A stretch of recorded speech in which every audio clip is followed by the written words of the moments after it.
தனக்கு பின் தன்னுடைய அலுவலகத்தையும் தொழிற்சாலையையும் சிறப்பாக நடத்த விரும்பின மனிதர்.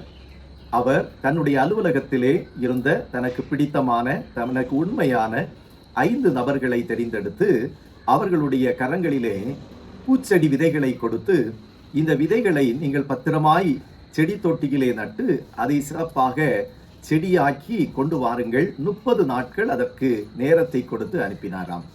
நாட்கள் சென்றது. 30 நாளைக்கு பின் அவர்கள் 5 பேரும் தங்களுடைய செடி விதைகளை விதைத்த தொட்டியோடு அலுவலகத்திலே தொழிற்சாலையிலே வந்திருந்தார்கள். இப்போது முதலாவது அவன் மிகச் செழிப்பான ஒரு செடி, அதிலே அழகான பூக்கள் இருந்தது, மகிழ்ச்சியோடு பெருமிதத்தோடு வந்திருந்தான்.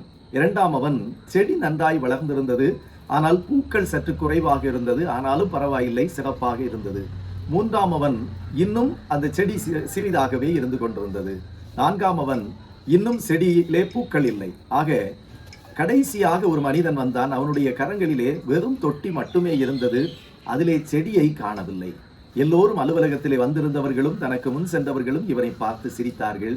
ஆனால் இவன் சற்று வேதனைப்பட்டாலும் அந்த வெறும் தொட்டியோடு அந்த அலுவலகத்திலே வந்தான். எஜமானர் அத்தனை செடி தொட்டிகளையும் பார்த்துவிட்டு நான் பதில் சொல்லுகிறேன் என்று சொல்லிவிட்டு சென்றார்.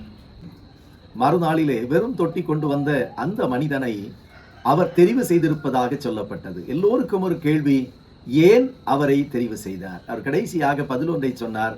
நான் கொடுத்த அத்தனை விதைகளும் தண்ணீரிலே வேக வைத்த விதைகள், அவை வளருவதற்கு வாய்ப்பே இல்லை.